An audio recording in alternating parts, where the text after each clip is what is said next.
Hello students, जैसा कि अभी तक हम लोग पढ़ रहे थे लिमिट्स एंड डेरिवेटिव, तो लिमिट्स एंड डेरिवेटिव ऊपर हो गया। लेकिन एक बात आप लोग ध्यान समझिए, जो लिमिट्स और डेरिवेटिव हम लोग पढ़े हैं वो अभी केवल 11th लेवल पे। कुछ बच्चे को मैं देख रहा हूँ कि जो आई टी आस प्रॉब्लम्स लगाना शुरू करें, लेकिन अभी हम लोग क्या किए कि अभी हम लोग केवल 11th लेवल का पढ़ा है, जिससे केवल आपके एनसीईआरटी सॉल्व हो पाए। जब हम लोग 12th में जाएंगे तो हम उसको बहुत डिटेल में पढ़ेंगे, तब वहाँ पे पढ़ेंगे तो उसके बाद आप कोई और अदर बुक लगाने की कोशिश करें, ठीक है। अभी बहुत बेसिक लेवल का आप लिमिट्स एंड डेरिवेटिव पढ़े, ठीक है। तो आज हम लोग स्टार्ट करते हैं इंट्रोडक्शन ऑफ 3 डायमेंशनल ज्योमेट्री, और ये चैप्टर भी हम लोग केवल और केवल एनसीईआरटी लेवल क्लास 11 पे पढ़ेंगे। जब इसको भी जब हम लोग क्लास 12 में जाएंगे तो इसके बारे में बहुत डिटेल में बातें करेंगे, ठीक है ना। यहाँ पे अभी हमको क्या करना है, केवल और केवल क्लास 11th लेवल की छोटी छोटी बातें समझनी है, ठीक है। तो हम समझाते होता क्या, देखिए जैसे पहले हम लोगों ने क्या पढ़ा, पहले हम लोगों ने 2 डायमेंशनल ज्योमेट्री पढ़ी, जिसमें क्या था, हमारे पास एक्स एक्सिस था और क्या था, वाई एक्सिस था, और ठीक है। और एक्स एक्सिस और वाई एक्सिस के पॉइंट ऑफ इंटरसेक्शन को हम लोग क्या बोलते थे, ओरिजिन, जिसका कोऑर्डिनेट इधर के जितने पॉइंट्स मेजर करते थे उसमें एक्स पॉजिटिव होता था, ऊपर के जितने पॉइंट मेजर करेंगे वाई पॉजिटिव होगा, इधर के जितने पॉइंट मेजर करेंगे एक्स क्या होगा, निगेटिव होगा, नीचे को जितने पॉइंट मेजर करेंगे इसमें वाई क्या होगा, निगेटिव होगा। ऐसा था हमारे पास। क्लियर, मेरी बात समझो, इस तरीके से था। तो अभी हम लोग 2 डायमेंशनल ज्योमेट्री पढ़े। अब क्या हो गया, अब हम लोग 3 डायमेंशनल ज्योमेट्री की बात करने जा रहे हैं, 3D ज्योमेट्री की बात करने जा रहे हैं। अब 3D ज्योमेट्री में क्या होता है कि जैसे ये आप देख रहे हो कि ये आपके पास एक्स वाई प्लेन है, वैसे एक्स वाई एक्सिस है, वैसे ही एक आपके पास ये आ जाती है हमारे पास, एक क्या, ये एक जेड एक्सिस आ जाती है हमारे पास ऊपर की ओर। जैसे ही ये जेड एक्सिस आपको ऊपर की ओर देख रही है, ऐसे ही जेड एक्सिस क्या होती है, अंदर की ओर भी होती है। तो जब ये देखिए एक्स एक्सिस, तो ये एक्स एक्सिस हो गया, क्योंकि देखिए बोर्ड हमारा 2 डायमेंशनल है, तो बोर्ड हमारा 2 डायमेंशनल होने के कारण हम लोग इस पर 3D दिखा नहीं सकते। इसलिए मैं आपको 3D इस तरीके से, अगर आप देखो ऐसे समझ पा रहे हो कि आउटसाइड की ओर एक एक्सिस है और फिर अंदर की ओर, अगर ऐसे नहीं तो ऐसे आप इस मेरे मार्कर्स समझ पाओ तो भी बेटर है कि यहाँ पे एक इधर की ओर ऐसे देखिए, एक इधर की ओर जेड एक्सिस निकला हो, जैसे जेड एक्सिस बाहर की ओर है वैसे ही जेड एक्सिस क्या होगा, अंदर की ओर होगा। तो ये होता है 3 डायमेंशनल ज्योमेट्री। अब देखो 3 डायमेंशनल ज्योमेट्री जब हम बात कर रहे हैं, जब मैं आपको यहाँ पे दिखा रहा हूँ कि देखिए ये आपके पास जेड एक्सिस बाहर की ओर है, तो जेड एक्सिस बाहर की ओर है, तो जैसे ये बाहर की ओर है वैसे ये अंदर की ओर भी होगा। तो अब देखो अभी क्या हो गया, प्लेन हमारा कैसे डिवाइड हो रहा है। पहले तो जब 2 डायमेंशनल ज्योमेट्री की बात कर रहे थे तो हमारे पास क्या होता, प्लेन 1 2 3 4 पार्ट्स में डिवाइड होता था। लेकिन जब हम लोग 3D ज्योमेट्री बात करें, यहाँ पे देखिए हम लोगों ने स्केल रख दिया, तो अब ये प्लेन को 8 पार्ट में डिवाइड करेगा। अब वो 8 पार्ट अगर आप देखना चाहो तो कैसे देख सकते हो, देखो एक ये वाला पार्ट हो गया, ये और ये बाहर की ओर निकला हुआ है, फिर एक पार्ट जेड एक्सिस अंदर की ओर है, तो फिर ये और फिर उसके अंदर वाला पार्ट, फिर देखिए ये और इसके बाहर का पार्ट, फिर ये और इसके अंदर का पार्ट, फिर देखो ये और ये पार्ट और बाहर का पार्ट, फिर ये और इसके अंदर का पार्ट, फिर देखिए ये, तो ऐसे करके 8 पार्ट्स में डिवाइड कर देता है इसको जेड एक्सिस, ठीक है। क्योंकि बोर्ड हमारा 2 डायमेंशनल, तो इस पे जेड एक्सिस दिखा नहीं सकते। अब जब 3D की बात करते हैं, जैसे यहाँ पे क्या था एक्स वाई, जब हम देख रहे थे 2 डायमेंशनल ज्योमेट्री देख रहे थे, तो हमारे पास केवल एक्स एक्सिस और वाई एक्सिस था, तो हम लोग कोऑर्डिनेट हमेशा क्या लिखते थे, एक्स वाई में लिखते थे। लेकिन जैसे ही हमारे पास ये 3D बाहर की ओर एक जेड एक्सिस आ जाएगा, तो अब हमारे पास यहाँ पे 3 कोऑर्डिनेट हो जाएंगे। तो जैसा कि आप देख रहे हो कि यहाँ पे हम लोगों ने 3 चीज़ें मेंशन की हैं आपके पास, कोऑर्डिनेट एक्सिस, ओरिजिन और ऑक्टेंट। तो हम लोग समझते हैं कि कोऑर्डिनेट एक्सिस, ओरिजिन और ऑक्टेंट क्या होते हैं। अब मैं थोड़ा सा आपको फेल देने की कोशिश करूँगा कि आप एक बार इमेजिन करने की कोशिश करिएगा बोर्ड पर 3D कैसा दिखता है। ध्यान से समझिएगा, आपको समझना बहुत आसान है 11 का। थोड़ा सा जब हम लोग 12th में पहुँचेंगे तो और भी मज़ा आता है। जब 12th में आप पढ़ोगे तो 12th में काफ़ी डिटेल में बात करते हैं, तो इसलिए आप ध्यान रखें कि जो भी चैप्टर्स पढ़ाए जा रहे हैं आपको केवल इसलिए पढ़ाए जा रहे हैं कि जो 11th के आपके स्कूल के एग्ज़ाम है वो अच्छे से क्लियर हो जाए, उसको ध्यान में रखते हुए। बाकी इन चैप्टर्स में 12th में हम लोग बहुत ही ज़्यादा अच्छे से पढ़ाते हैं, ध्यान रखिएगा। अब देखो जैसे ये देखिए, ये हो गया ये 3D ज्योमेट्री, तो इसको हम लोग बोल लेते हैं एक्स एक्सिस, ये हमारा हो गया क्या, वाई एक्सिस, और ये हमारा क्या हो गया, जेड एक्सिस, ठीक है। तो देखिए यहाँ पे सबसे पहले मैंने बात की हुई थी आपके पास क्या, कोऑर्डिनेट एक्सिस, तो ये हमारा हो गया एक्स एक्सिस, और ये हमारा हो गया वाई एक्सिस, और ये हमारा हो गया जेड एक्सिस। अब जैसे आप लोग क्लासरूम में रहोगे तो क्लासरूम में तो हम बहुत अच्छा फील करा देते हैं कि लोग दिखने लगे कि हाँ 3D ज्योमेट्री कैसे हो रही है, बट यहाँ पे देखिए आपको बोर्ड से ही समझ लेना पड़ेगा कि क्या क्या है हमारे पास।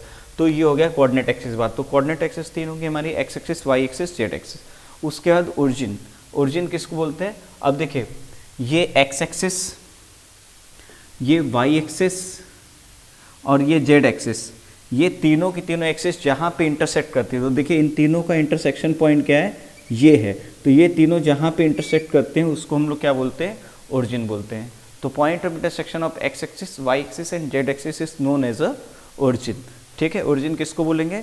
जहाँ पे एक्स एक्सिस, वाई एक्सिस और जेड एक्सिस आपका इंटरसेक्ट करेंगे। क्लियर? उसके बाद देखिए, उसके बाद मैंने बोला ऑक्टेंट। तो यहाँ पे ऑक्टेंट से मतलब क्या है कि देखिए जब हम लोग 2D ज्योमेट्री पढ़ते थे तो वो क्या करता था, ध्यान समझ लीजिएगा तो आपको क्लियर हो जाएंगी चीज़ें।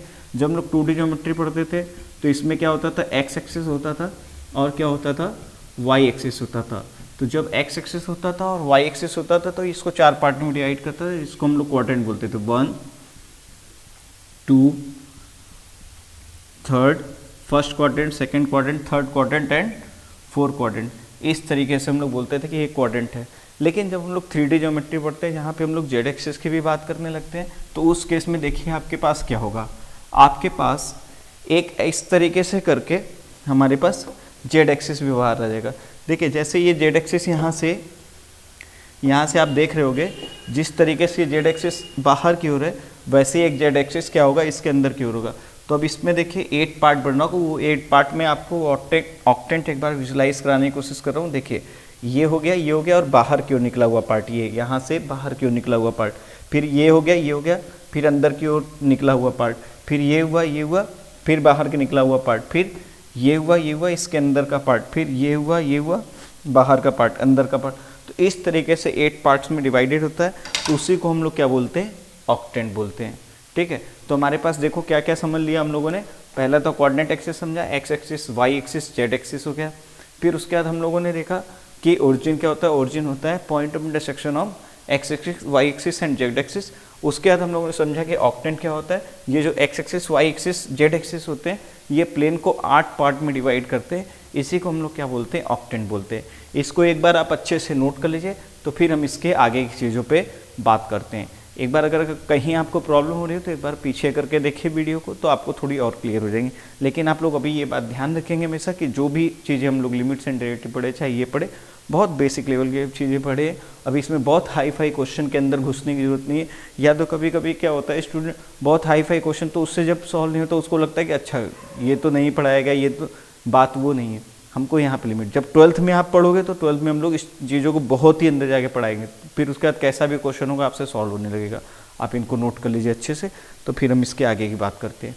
ध्यान से नोट कर लीजिए। तो अब हम लोग देखते हैं, देखिए अब कुछ इंपॉर्टेंट पॉइंट्स लिखते हैं। देखिए जैसे आपके पास क्या है, यहाँ पर हमारे पास है एक्स एक्सिस है, वाई एक्सिस है और क्या है? जेड एक्सिस है ना। तो अब देखिए पॉइंट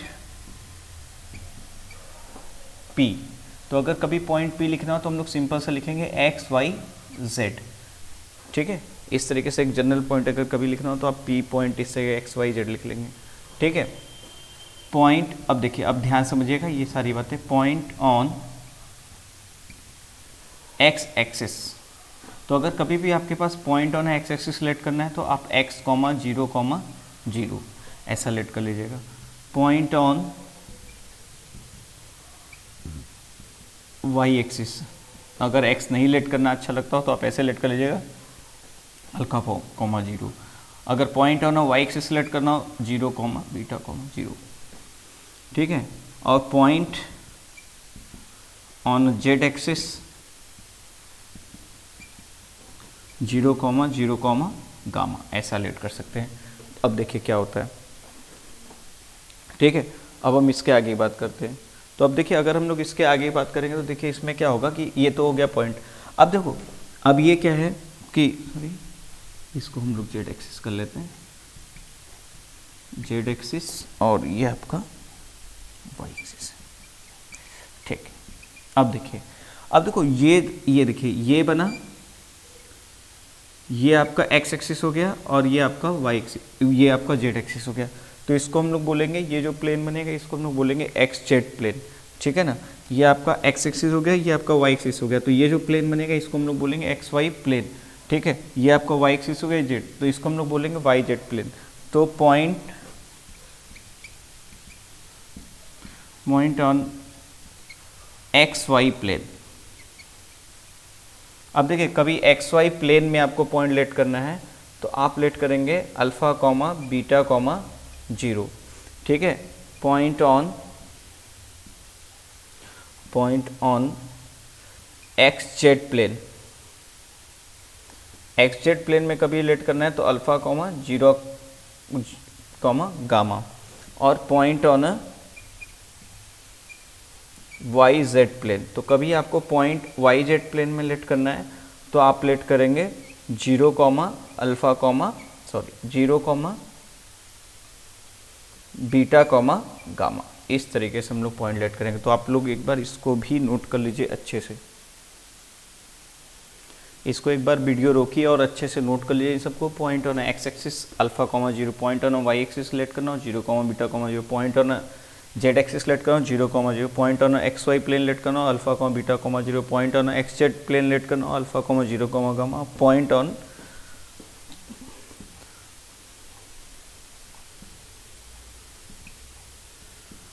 ऑन आपको कभी वाई जेड प्लेन लेट करना हो 0 कॉमा बीटा। इस तरीके से 0 कॉमा बीटा कॉमा गामा कहते हैं, अच्छे से ऐसे लेट कर लेंगे। ठीक है, क्लियर है? आई होप आपको समझ में आ गया होगा। इनको नोट कर लीजिए, वीडियो को रोक करके एक बार पीछे देख लीजिएगा, अच्छे से इसको नोट कर लीजिए। तो फिर हम लोग इसके आगे बात करते हैं। नोट कर लीजिए इसको फटाफट।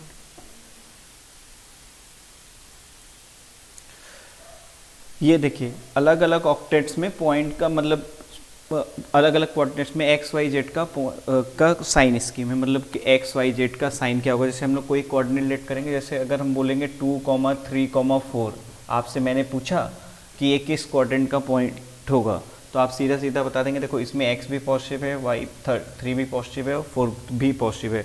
इसका मतलब ये जो होगा ये हमारा फर्स्ट कोऑर्डिनेट का पॉइंट है। जैसे मैंने मान लीजिए आपसे पूछ लिया कि बताइए -3, -8, -5 किस कोऑर्डिनेट का पॉइंट है, तो आप यहाँ पे देखिए किस में तीनों माइनस है फर्स्ट, तो यानी ये 7th कोऑर्डिनेट का पॉइंट हो गया। ये आपका हो गया कौन सा, 7th कोऑर्डिनेट का पॉइंट हो गया।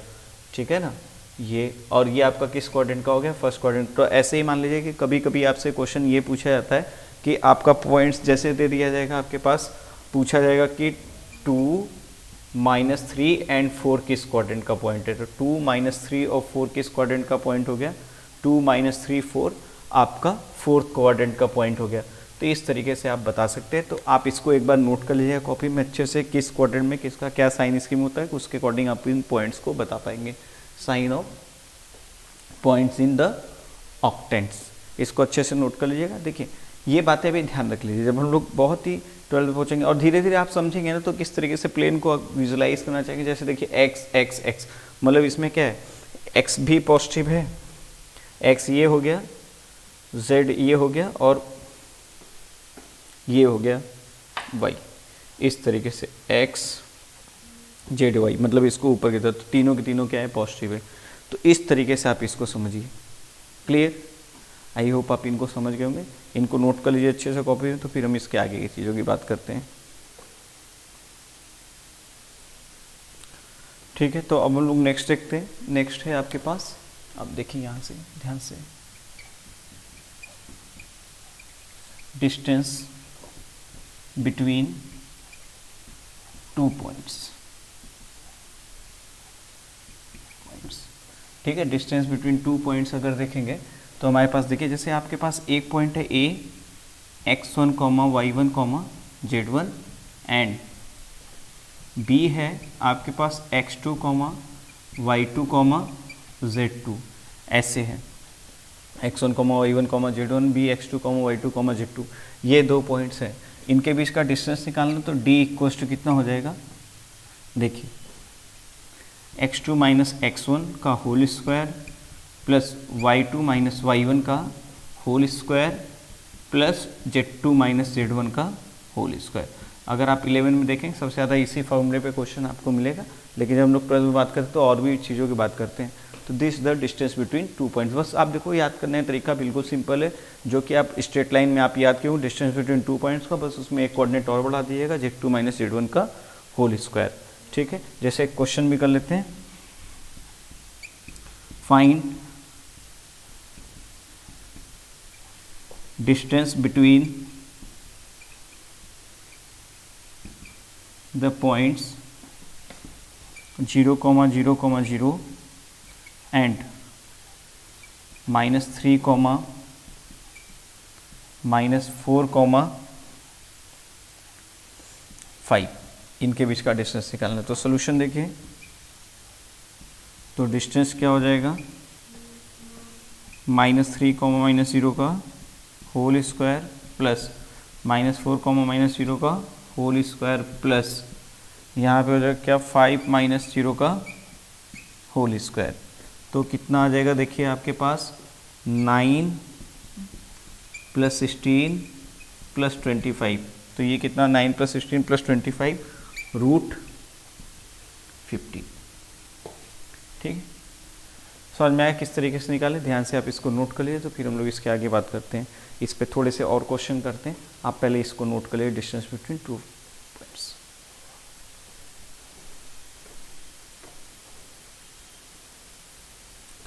तो देखिए नेक्स्ट क्वेश्चन ये आपके पास, using distance formula prove that the points P1, 2, 3, Q -1, -1, and 3, 5, 7 are collinear.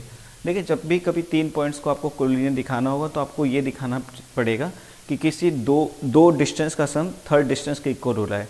अगर आप ये दिखा देंगे तो आपके पॉइंट्स कोलिनियर हो जाएंगे। ठीक है ना, तो चलिए इसको हम लोग करते हैं। सबसे पहले हम लोग डिस्टेंस निकालते हैं P और Q। P Q के बीच का अगर डिस्टेंस निकालेंगे तो देखिए कितना हो जाएगा, -1, -1 का होल स्क्वायर, -1, -2 का होल स्क्वायर प्लस -1, -3 का होल स्क्वायर। तो देखिए कितना बचेगा 4 और 9, 13, 13 और 16, तो ये आ जाएगा √29। ठीक है, पी क्यू डिस्टेंस के बाद हम लोग निकालते हैं क्यू आर डिस्टेंस। तो क्यू आर डिस्टेंस जब हम लोग निकालेंगे तो क्या हो जाएगा, 3 + 1 का होल स्क्वायर, 5 + 1 का होल स्क्वायर प्लस 7 + 1 का होल स्क्वायर।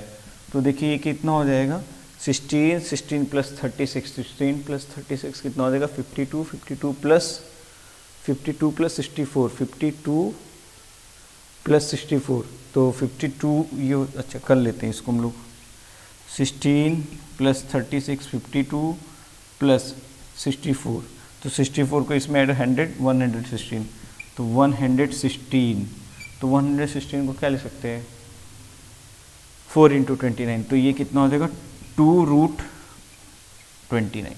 ठीक है, ये डिस्टेंस आ गया। अब हम लोग डिस्टेंस निकाल लेते हैं RP।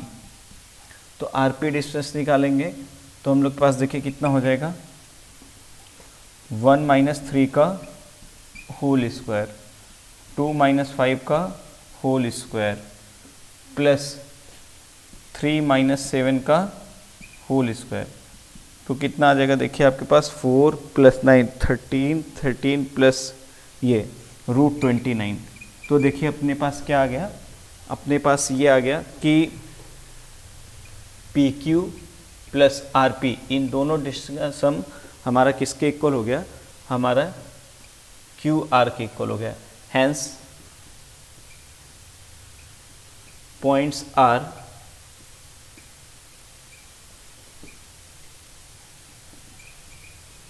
कोलिनियर। ठीक है, तो आप समझ गए होंगे कभी भी आपको पॉइंट्स कोलिनियर दिखाने तो आपको क्या करना है कि दो डिस्टेंस का सम निकाल करके थर्ड डिस्टेंस के सम के इक्वल दिखा दे, मतलब दो डिस्टेंस का सम थर्ड डिस्टेंस के इक्वल आ जाए तो हम लोग बोलेंगे पॉइंट्स आर कोलिनियर। इसको अच्छे से नोट कर लीजिए, तो फिर हम लोग नेक्स्ट क्वेश्चन की बात करते हैं। आप वीडियो को रोक लीजिए, अच्छे से नोट कर लीजिए, पीछे करके देखिए, दो डिस्टेंस का सम थर्ड डिस्टेंस का इक्वल हो जाए तो पॉइंट्स आर कोलिनियर। नोट कर लीजिए इसको, फिर हम लोग नेक्स्ट क्वेश्चन देखते हैं। तो ये हमारी next problem, A is a point 1, 3, 4 and B is a point 1, -2, -1.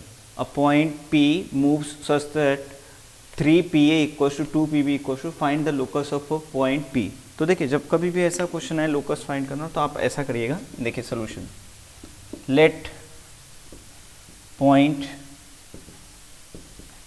P is x, y, z. मैंने क्या किया, पॉइंट P को x, y, z लेट कर लिया। अब आपके पास क्या बोल रहा है, 3PA इक्वल्स टू 2PB ऐसा बोल रहा है। तो हम लोग क्या करेंगे, देखिए 3√x - 1 का होल स्क्वायर प्लस y - 3 का होल स्क्वायर प्लस z - 4 का होल स्क्वायर, ये हो गया इक्वल्स टू, इधर कितना हो जाएगा 2, अपने पास x - 1 का होल स्क्वायर प्लस y + 2 का होल स्क्वायर प्लस z + 1 का होल स्क्वायर, जैसा नॉर्मली डिस्टेंस फॉर्मूला लगा दिया यहाँ पे सारी। अब क्या करिए, बोथ साइड का स्क्वायरिंग कर लीजिए। जैसे ही स्क्वायरिंग करेंगे देखिए आपके पास क्या मिलेगा, 9x - 1 का होल स्क्वायर। तो हम लोग इसको लिख लेते हैं, चलिए ऐसे ही रहने देते हैं, x - 1 का होल स्क्वायर प्लस y - 3 का होल स्क्वायर प्लस z - 4 का होल स्क्वायर, ऐसा आ गया इक्वल्स टू, इधर 4 आ जाएगा, इधर कितना आ जाएगा, x - 1 का होल स्क्वायर प्लस y + 2 का होल स्क्वायर प्लस z + 1 का होल स्क्वायर, ऐसा आ गया। ठीक है, अब इसको थोड़ा सा सिंप्लीफाई कर लेंगे हम लोग। देखिए यहाँ से 9x² होगा और यहाँ से 4x², तो बचेगा अपने पास कितना, 5x² प्लस 9y² होगा 4y², तो कितना बच जाएगा 5y²। 9z² होगा -4z², तो कितना बच जाएगा 5z²। फिर देखिए यहाँ से कितना आ जाएगा, -18x होगा, -18x और यहाँ पे कितना होगा -8x, तो प्लस इधर आ जाएगा, तो ये हो जाएगा -10x। ठीक है, यहाँ से कितना हो जाएगा, -24y आएगा, -6 -54y होगा, -54y और -16y, तो -54 -54 और -16, तो -70y हो जाएगा। यहाँ से देखिए अब हमारे पास क्या बचेगा, ये बचेगा -8z, मतलब -72z हो जाएगा, -72z और -72z और -8z, तो -72z माइनस, तो ये हो जाएगा -80z। अब देखिए क्या बचेगा, प्लस यहाँ से 1 होगा, 1 × 9 9 हो जाएगा, 9 प्लस ये 9 81 और 9 90 हो जाएगा, 90 और ये 90 + 144 लिख लेते हैं इसको हम लोग अच्छे से। तो यहाँ पे हो जाएगा देखिए कितना, 9 + 81 प्लस और 144 और माइनस इधर से देखिए कितना आ जाएगा, माइनस इधर से आ जाएगा 4 आ जाएगा और -4 और ये कितना आ जाएगा -16, -4 और ये आ जाएगा कितना -16 और -4 इक्वल्स टू कितना आ गया हमारे पास 0। तो क्या बच जाएगा, देखिए अपने पास बच जाएगा 5x² plus 5y² plus 5z² -10x -70y -80z और ये देखिए कितना हो जाएगा 9 + 81, ये 9 और ये कितना हो जाएगा -24, तो -24 इसमें से माइनस कर लेते हैं, -24, तो ये बच जाएगा कितना 120, तो ये बच जाएगा 120, तो 120 + 9 129 और 81, तो ये बच जाएगा कितना 210 इक्वल्स टू 0। तो ये जो फाइनली हमारे पास आंसर आया, यही हमारा लोकस ऑफ द पॉइंट हो जाएगा। क्लियर, आप देख लीजिएगा एक बार, अगर आपको कहीं पे डिफ़िकल्टी फेस करें आप सॉल्व करने में, तो आप सिंपली नॉर्मली ओपन करके मल्टीप्लाई करके तब भी सिंप्लीफाई करके देख सकते हैं, आपके पास आंसर इतना ही है, इसमें परेशान होने की कोई जरूरत नहीं।